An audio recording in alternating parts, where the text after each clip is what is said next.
March 1943, somewhere over occupied France.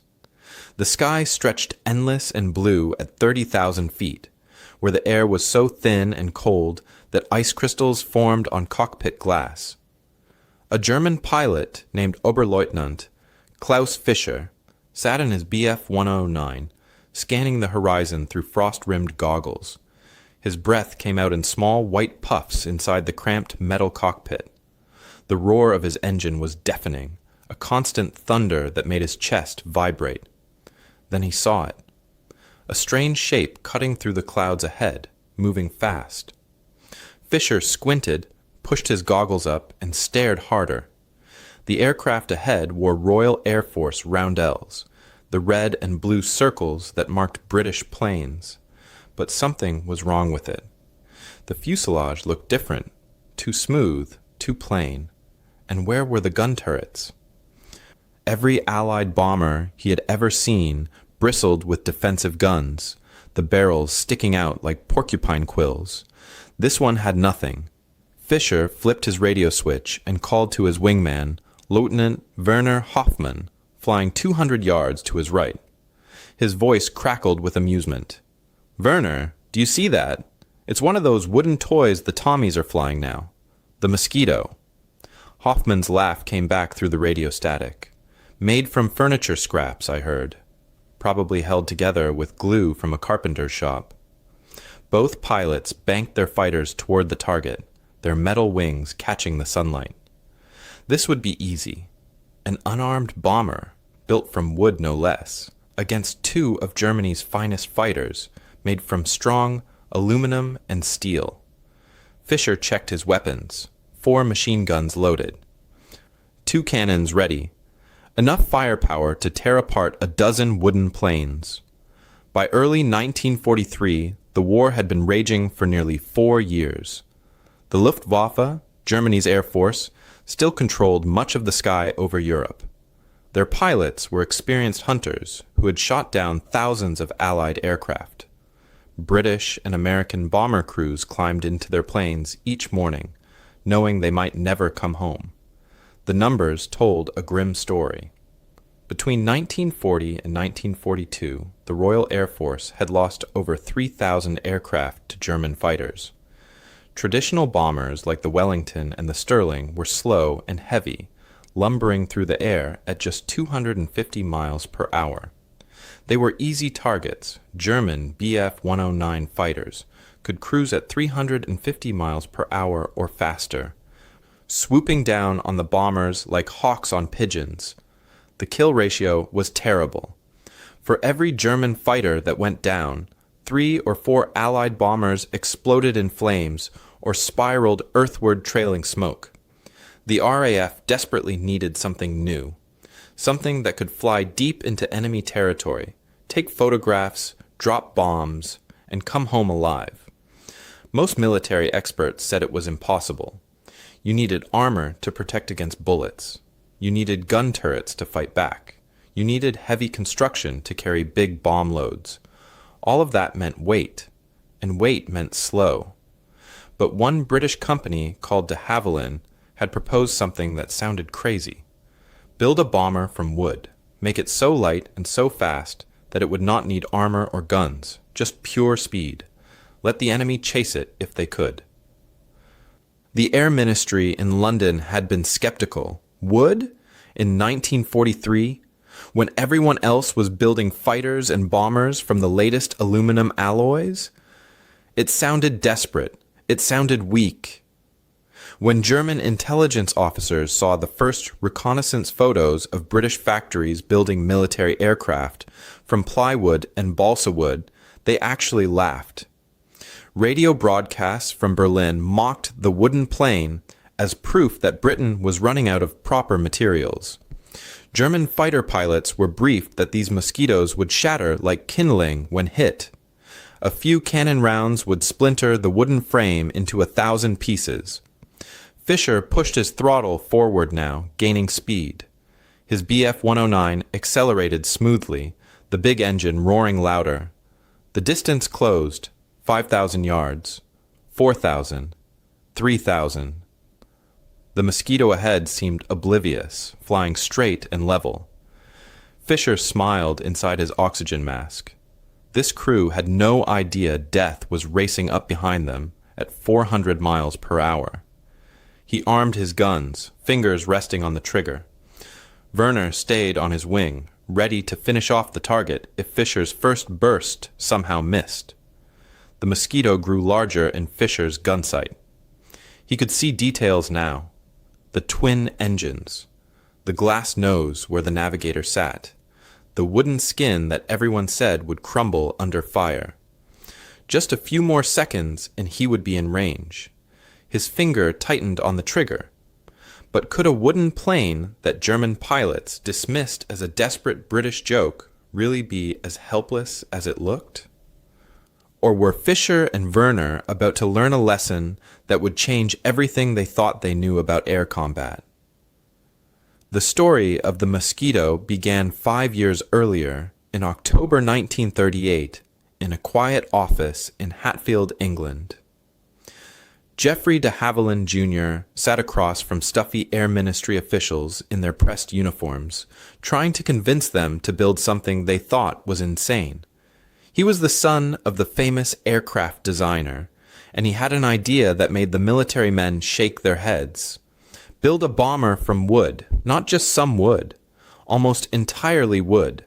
No armor plating, no defensive guns, no gun turrets with crews firing back at enemy fighters. Just two powerful engines, a smooth wooden body, and speed. Pure speed. The Air Ministry officials looked at each other like de Havilland had lost his mind. Every bomber in the world carried heavy armor to protect the crew. Every bomber had multiple gun positions, so gunners could shoot back at attacking fighters. That was how you survived. That was common sense.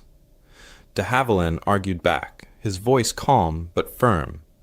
Armor was heavy, guns were heavy, gun turrets were heavy.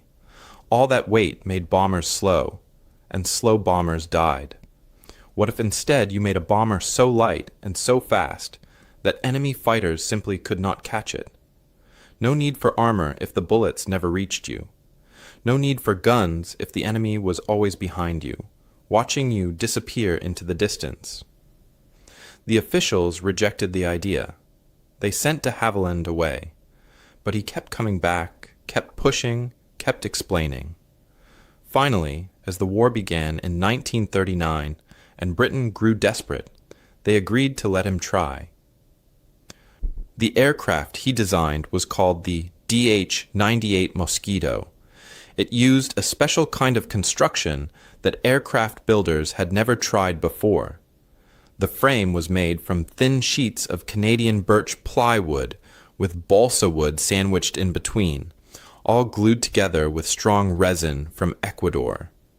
When you glued these layers together, they created a shell that was incredibly strong but amazingly light. The curved wooden pieces were molded in giant ovens and then fitted together like pieces of a three-dimensional puzzle. The whole fuselage was one smooth wooden shell with no seams or rivets to create drag and slow the plane down. Two Rolls-Royce Merlin engines provided the power. These were the same engines that made the famous Spitfire fighter so fast. But the Mosquito had two of them, one on each wing, giving it twice the power. The first prototype rolled out of the factory and flew on November 25, 1940. Test pilots came back grinning, saying it handled like a sports car with wings. But the criticism did not stop. Air Marshal Arthur Harris, who commanded Britain's bomber force, was initially skeptical of the wooden design. Other officers said wooden aircraft belonged in the previous war, not this one. Modern warfare demanded modern materials like aluminum and steel. When German intelligence officers received report that the British were building military aircraft in furniture factories, using piano makers and cabinet builders as workers, they could barely contain their laughter. Photographs showed workshops that looked more like carpentry shops than aircraft factories, with woodworkers using traditional tools to shape and sand the plywood pieces. German propaganda radio broadcasts picked up the story and ran with it. Announcers mocked the plywood plane as proof that Britain was scraping the bottom of the barrel, so desperate for aircraft that they were building them from scraps like children making toys in a garage. Surely this was a sign that British industry was collapsing, that the great empire was falling apart. One German broadcast said the Mosquito looked like something a boat builder might throw together on a weekend. The first operational Mosquito squadrons formed in mid-1941. Pilots and navigators arrived for training not knowing what to expect. When they saw the aircraft for the first time, many were surprised. It was beautiful, sleek and smooth with graceful lines. The wooden skin had been sanded and polished until it gleamed. When they climbed inside, they found a roomy cockpit with the pilot and navigator sitting side by side. When they fired up the engines and took off, they discovered something amazing. The Mosquito was fast, incredibly fast, faster than almost any fighter in the sky. In level flight at high altitude, it could hit 380 miles per hour. With the throttles pushed all the way forward in an emergency, it could reach 400 miles per hour or even more.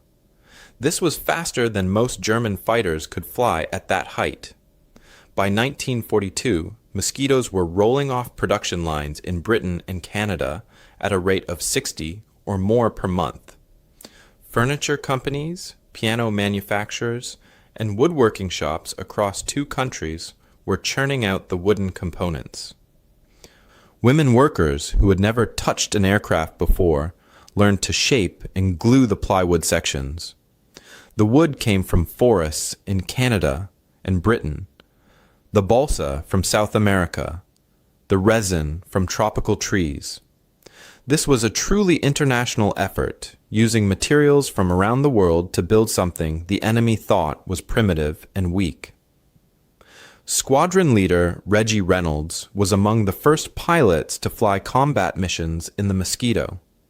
He later said the aircraft felt alive under his hands, responsive and eager, like it wanted to fly fast. Wing Commander Huey Edwards led early bombing raids deep into occupied Europe. His crews came back mission after mission with stories of outrunning German fighters who could not believe what they were seeing. A wooden bomber leaving metal fighters behind in the dust. Mosquito crews faced a challenge unlike any other in the air war. They flew alone or in tiny groups of 2 or 3 aircraft, racing over enemy territory at speeds between 380 and 400 miles per hour. Their altitude was often above 30,000 feet, where the air was so thin that crews needed oxygen masks to breathe and the temperature dropped to 40 degrees below zero. Ice formed on the windscreen. The engines roared so loud that pilots and navigators could barely hear each other, even with headsets on. They carried no defensive guns, no gunners to watch their backs and call out warnings. If a German fighter got close enough to fire, there was nothing to shoot back with. Just speed. Just the hope that the twin Merlin engines would push them fast enough to escape. One burst from a German cannon and they were dead. German fighter pilots received intelligence briefings that filled them with confidence. The Mosquito was made of wood, the officers told them. Plywood and balsa, materials you would use to build a bookshelf or a model airplane. A few 20-millimeter cannon rounds would shatter the wooden frame like dropping a chair off a roof. Reports from early 1942 documented successful kills of wooden British bombers. Luftwaffe pilots celebrated these victories, adding the Mosquito silhouettes to the kill markings painted on their aircraft fuselages. Then reality began creeping in, confusing and frustrating.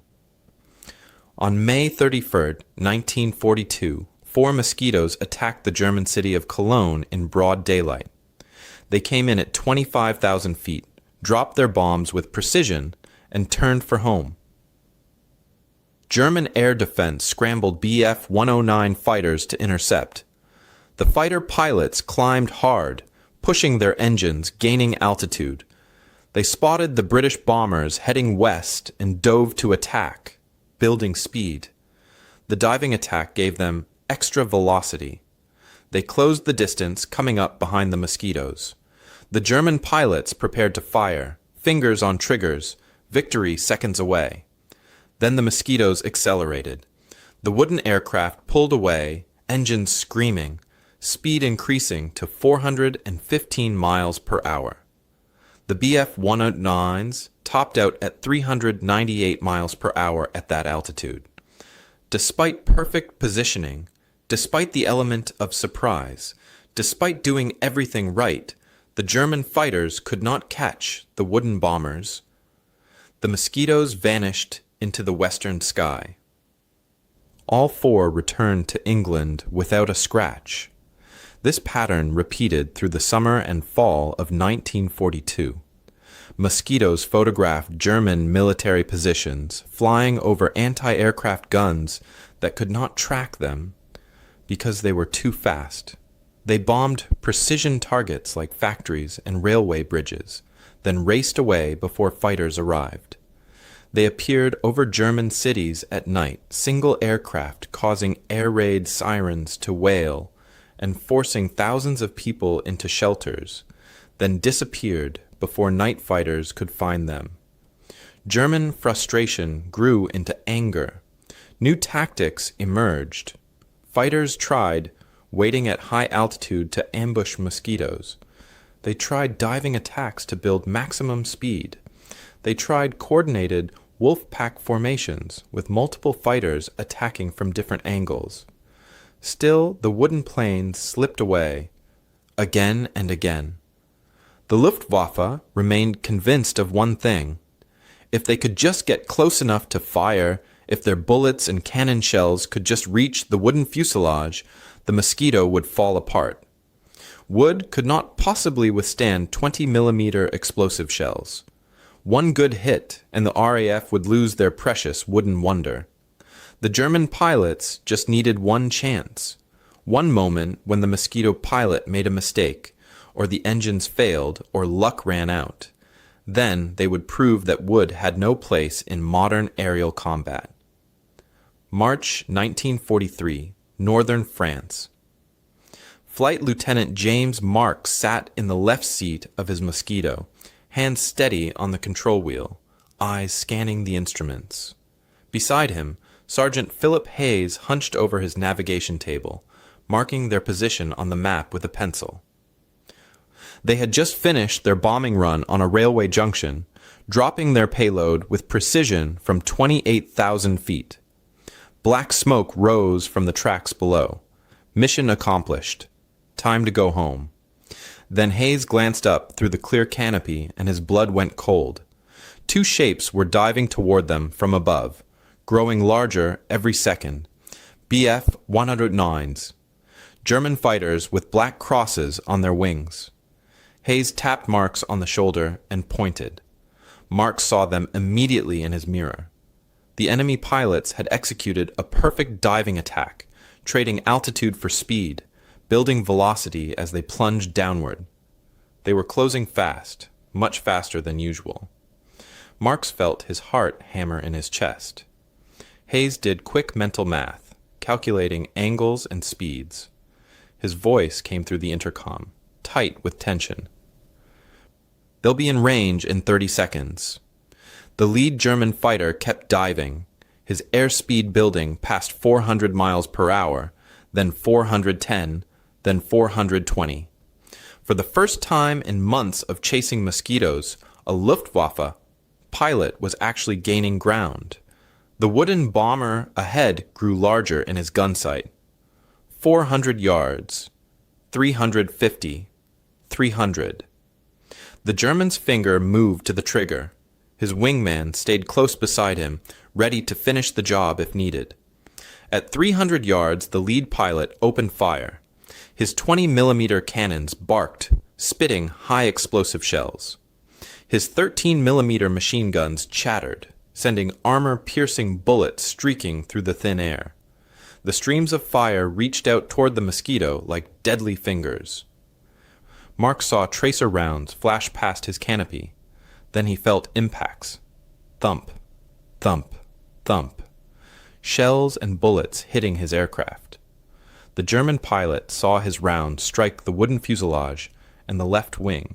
Direct hits. Multiple impacts. He expected the plywood frame to explode into splinters. He expected the wing to tear off. He expected the fuel tanks to ignite and the whole aircraft to become a fireball tumbling toward the earth below. None of that happened. The Mosquito kept flying. The wooden construction absorbed the cannon shells in a way metal never could. When shells hit aluminum, the metal tore and ripped, cracks spreading instantly, entire sections peeling away. But wood was different. The plywood balsa, plywood sandwich took the impacts, and the energy dissipated locally. The wood splintered and cracked right where the shells hit, but the damage did not spread. The structural integrity held. Some shells punched clean through the wooden skin without even detonating properly, leaving neat holes but not destroying the frame. The Mosquito shuddered from the hits, but stayed in one piece, both engines still roaring, both wings still attached. Marks pushed both throttles all the way forward to maximum power. The twin Merlin engines screamed in response, their combined 3,000 horsepower driving the wooden aircraft faster. The airspeed indicator climbed, 410 miles per hour, 418, 425. The German fighters, already at their maximum speed from the dive, could not maintain the pursuit. They had used gravity to catch up.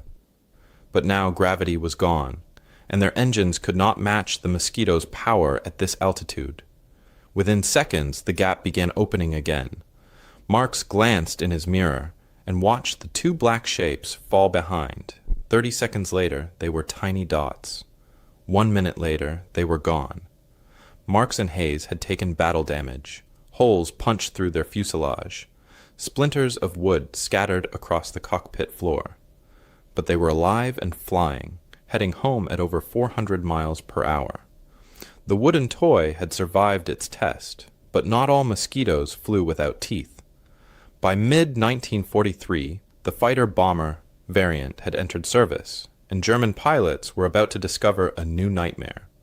The FB-6 model carried 4 Hispano 20mm cannons mounted in the nose, plus 4 machine guns.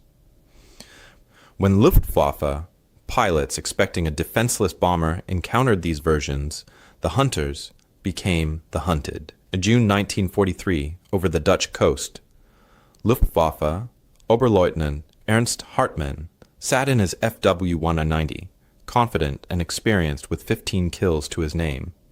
Below him, he spotted what appeared to be a standard Mosquito bomber heading home.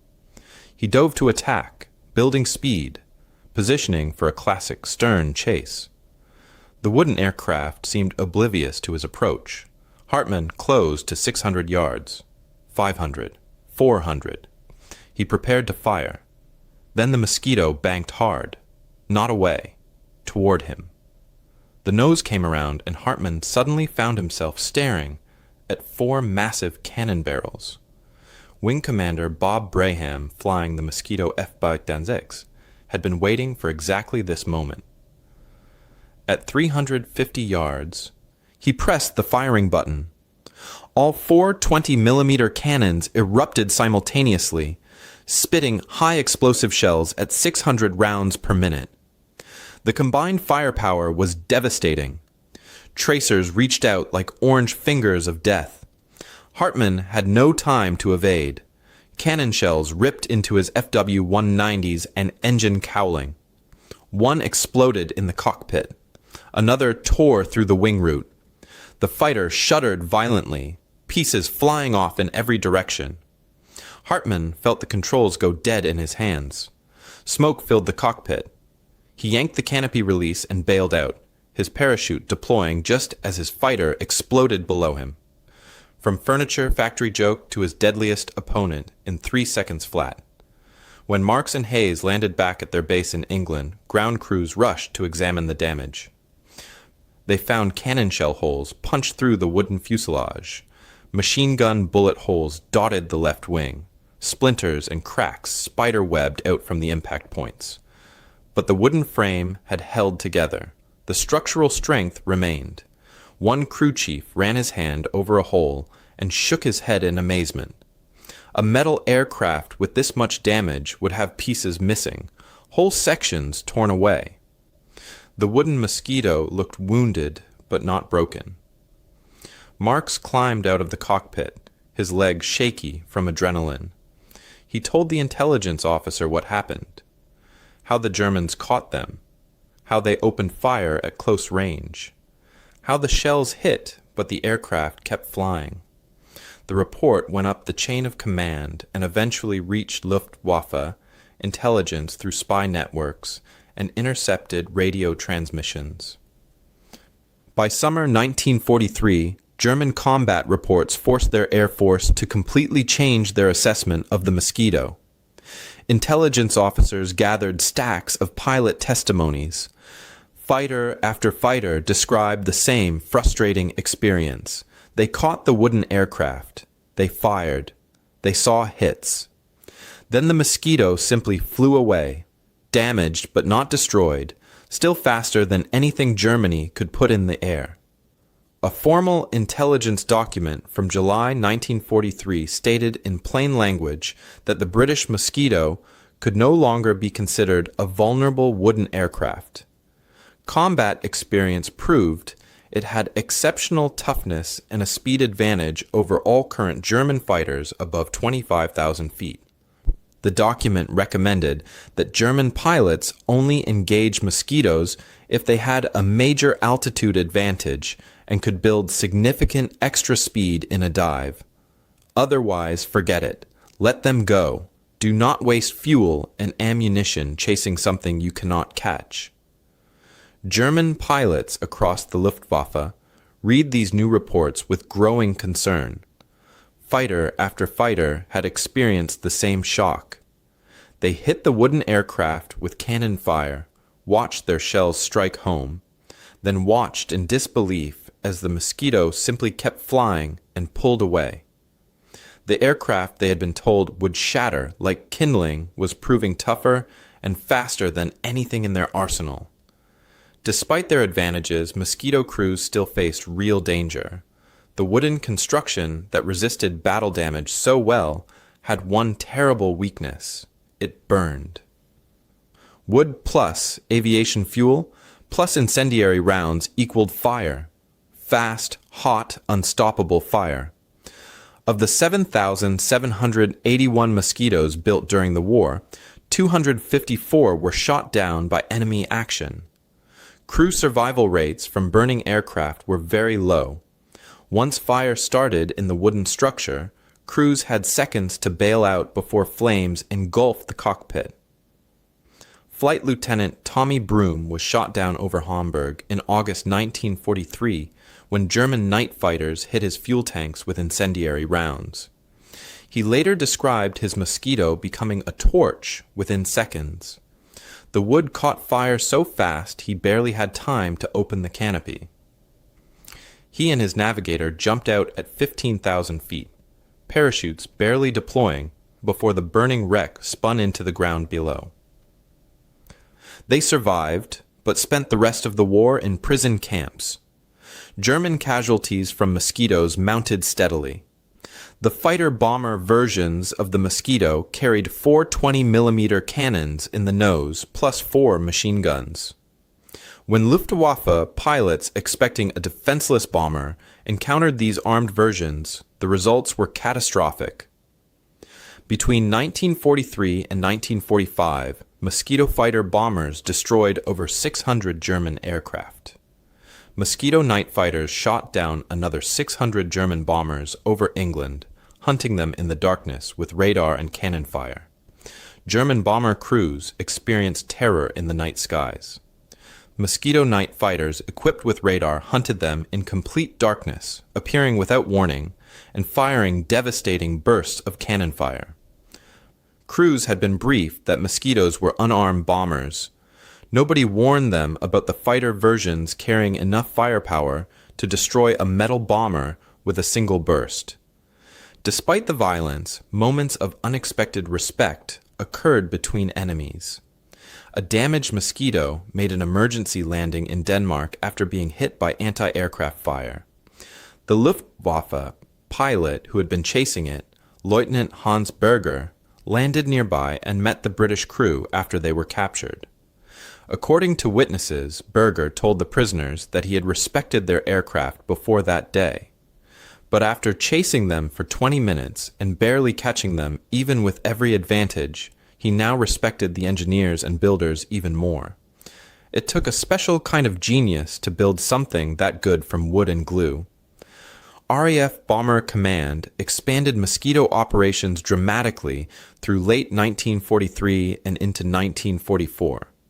Specialized squadrons conducted precision raids that heavy bombers could never attempt. They hit Gestapo headquarters buildings. They destroyed factories making parts for V-2 rockets. They even bombed German government buildings in Berlin itself, flying in broad daylight, hitting their targets and escaping before fighters could respond. The Luftwaffe had no effective counter to these wooden aircraft that seemed to go wherever they wanted. Hey, quick pause here. If you're listening right now, help me prove something wrong. My mother said I wouldn't even reach 1,000 subscribers, but I believe stories like these deserve to be heard, and look where we're at now, dreaming of 100,000 subscribers. Help me show her that these videos matter. Please subscribe to my channel Canadians at War, and let's keep breathing life into stories that were never meant to stay silent. Now, let's continue. The numbers told a story that shocked military planners on both sides. By 1944, Mosquitoes were flying more combat missions than any other British bomber except the massive 4-engine Lancaster. But the Mosquito's loss rate remained dramatically lower than anything else in the sky. Only 2.1% of Mosquito sorties ended with the aircraft lost to enemy action. Heavy bombers like the Lancaster and Halifax suffered 5.2% losses per mission. This meant Mosquitoes delivered more bombs per aircraft lost, a crucial measure of effectiveness. Every Mosquito that came home could fly again tomorrow. Every heavy bomber shot down took 10 trained crewmen with it and cost the equivalent of a small factory to replace. The Mosquito's success forced fundamental changes in how air forces thought about bomber design. For decades, military doctrine said bombers needed heavy armor to survive. They needed gun turrets bristling with defensive weapons. They needed to fly in large formations so their combined firepower could drive off enemy fighters. The Mosquito proved all of that wrong. Speed could protect you better than armor. Agility could save you better than guns. One fast aircraft could accomplish what 50 slow bombers attempted.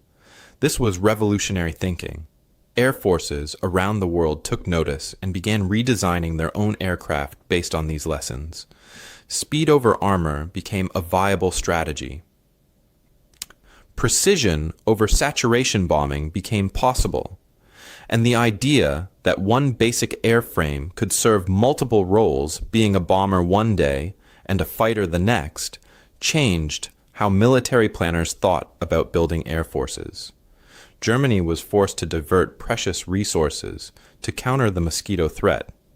New high-altitude fighters went into development, including the TI-152 and improved versions of the Bf-109, all designed specifically to catch the wooden aircraft that kept embarrassing the Luftwaffe.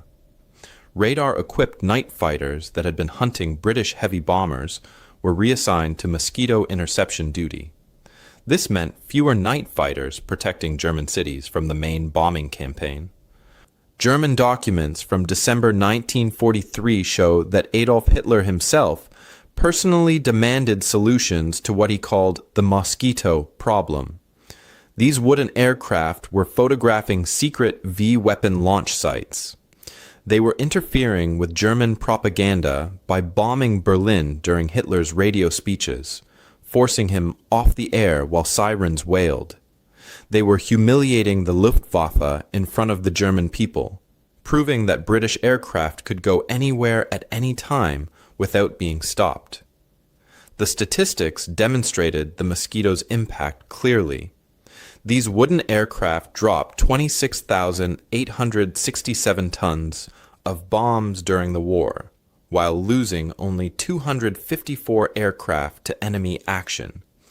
They flew 39,795 operational missions into hostile airspace. In air-to-air combat, Mosquito fighter bombers achieved kill ratios exceeding 10-to-1, destroying over 600 German bombers and 600 fighters while losing relatively few of their own. These were numbers that made military historians revise their understanding of what aircraft design could achieve. The Mosquito's success had a powerful effect on Allied morale. Bomber crews who flew the heavy four-engine aircraft knew their chances of surviving a full tour of 30 missions were less than 50%. Many crews never made it past their first 5 missions. But Mosquito crews had much better odds. Pilots and navigators volunteered specifically for Mosquito squadrons because they knew the wooden aircraft gave them a real chance of coming home alive. Newspapers celebrated the Mosquito as the wooden wonder, writing stories about how British furniture makers and craftsmen were defeating German industrial might. Propaganda made much of the fact that traditional woodworking skills, centuries old, were being used to build weapons that beat the most modern metal aircraft Germany could produce. Many Mosquitoes were built in Canada, where de Havilland, Canada, produced 1,134 of them. Canadian squadrons flew them extensively in combat. The Royal Canadian Air Force's 410 Squadron became one of the top-scoring Mosquito units in the entire war, destroying over 100 German aircraft. The wooden Mosquito became a symbol of Canadian industrial capability and military effectiveness, proof that Canada could design, build, and fight with the best equipment in the world.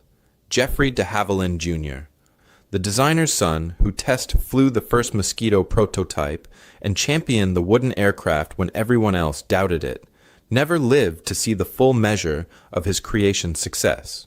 On September 27, 1946, just over a year after the war ended, he was testing a new experimental jet aircraft called the DH-108 over the Thames estuary in England.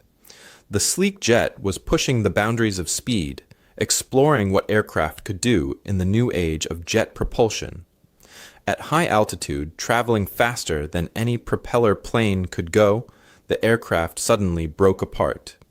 The forces of high-speed flight tore the experimental jet to pieces. De Havilland's body was found in the wreckage that washed ashore days later. He was 36 years old. The wooden Mosquito he had believed in so strongly outlived him by years.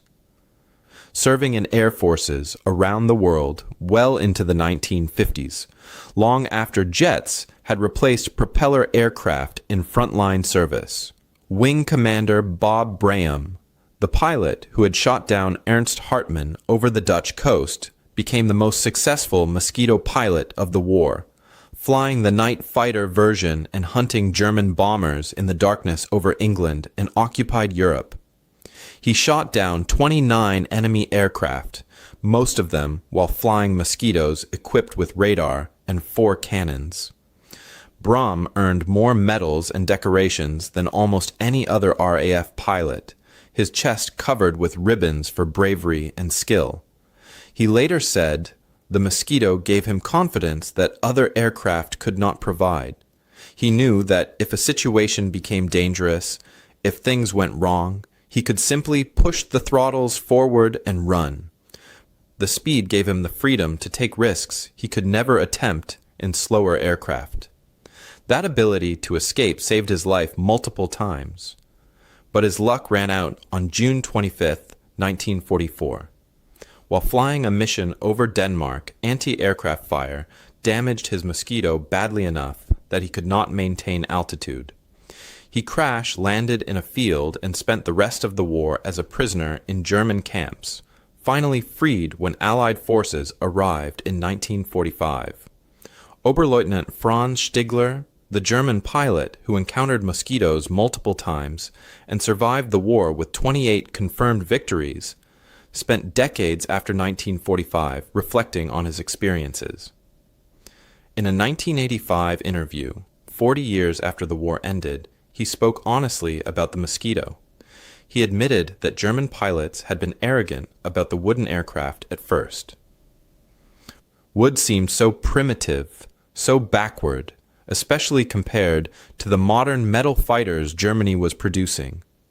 But combat taught humility very quickly. That wooden aircraft, built in furniture factories by craftsmen using traditional woodworking techniques, was better engineered than the metal fighters Germany's best designers created. The British had understood something fundamental that the Germans missed. The best material for a job was not always the most modern or the most advanced. Sometimes the best material was the one that did the job most effectively, even if that material was ancient and simple. February 18, 1944 brought one of the most famous Mosquito missions of the entire war. Squadron leader Tony Wickham led 19 Mosquitoes on a daring raid called Operation Jericho. The target was Amiens prison in occupied France, where the Gestapo held members of the French resistance scheduled for execution. The mission was to breach the prison walls with precision bombing, allowing prisoners to escape in the chaos. The Mosquitoes flew at rooftop height in broad daylight, skimming over French farmland at 300 miles per hour. They approached the prison and dropped their bombs with incredible accuracy. The walls exploded outward. German guards scattered. In the confusion, over 250 prisoners escaped into the countryside, many of them joining resistance groups and continuing to fight.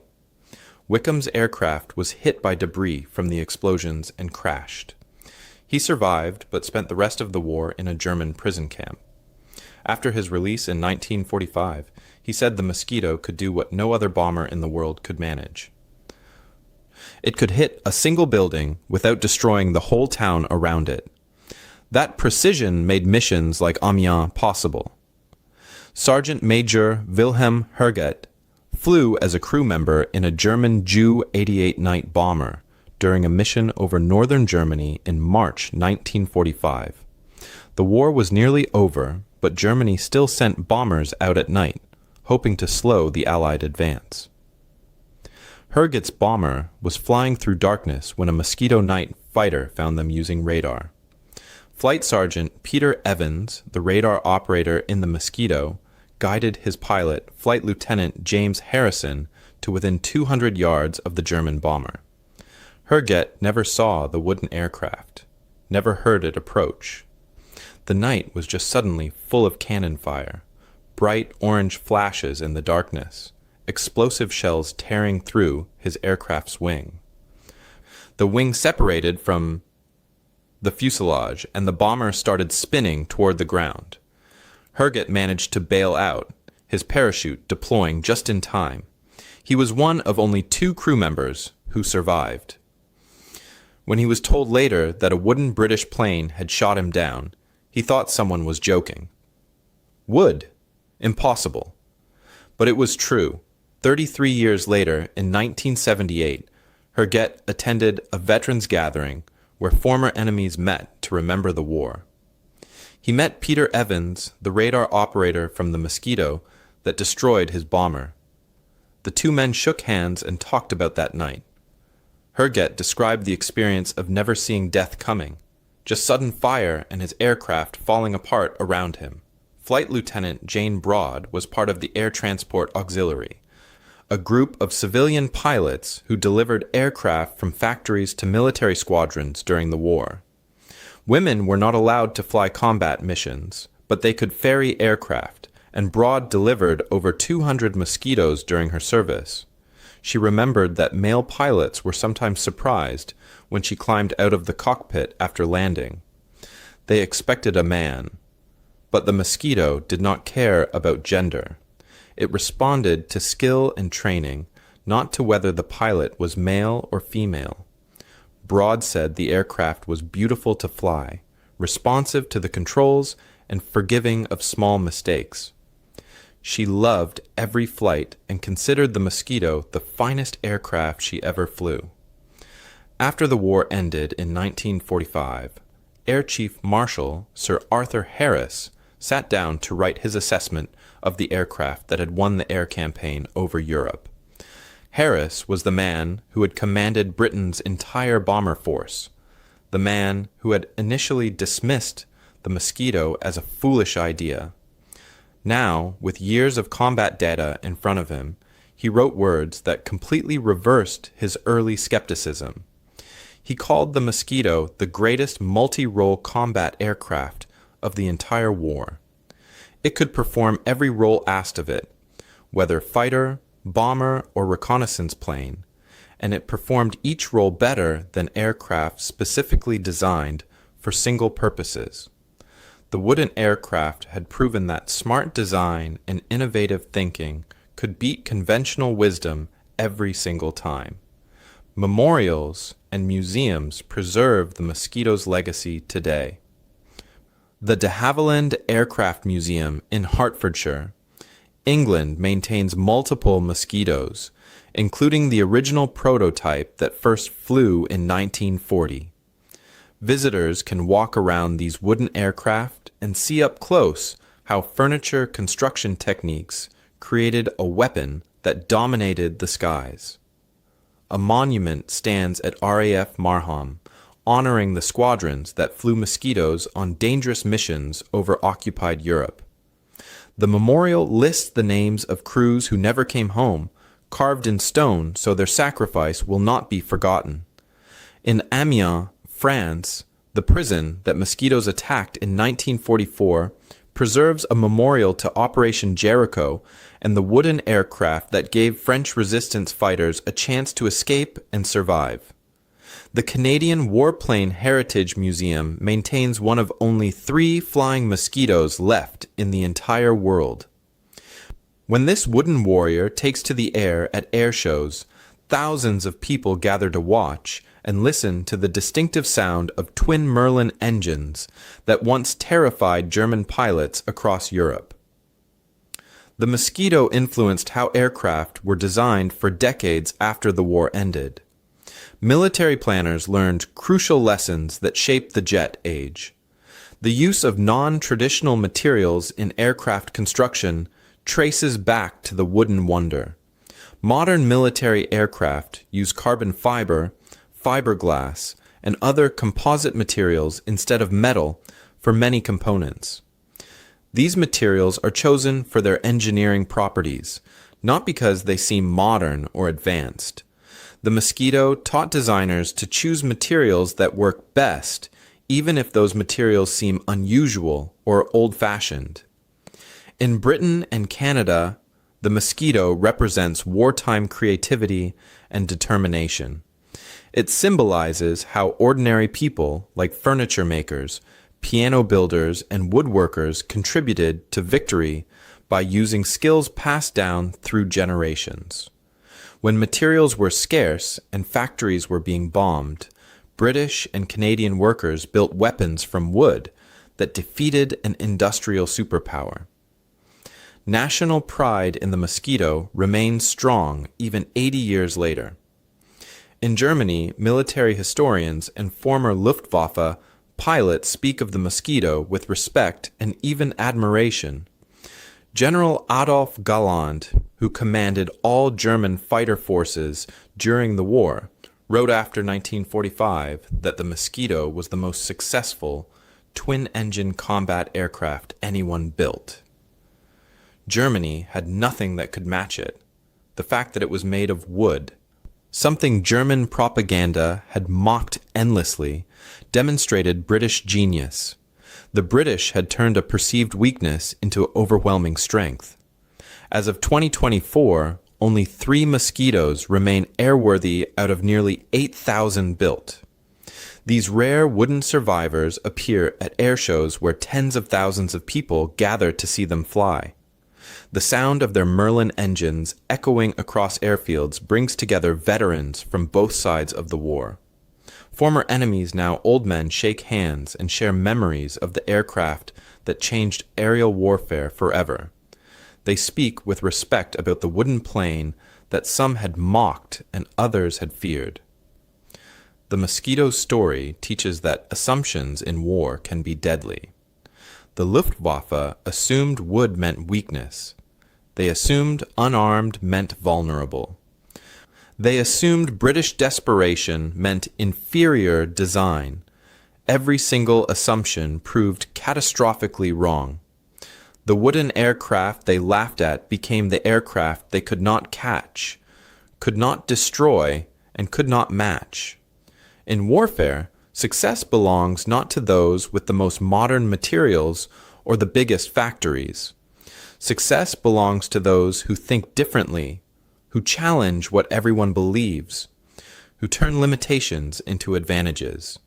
The Mosquito was built by furniture makers from wood in an age of metal aircraft, and it was magnificent. They laughed at the wooden plane. Then they couldn't catch it. Then they couldn't shoot it down. Then they couldn't build anything better. By the end, nobody was laughing anymore. They were just running.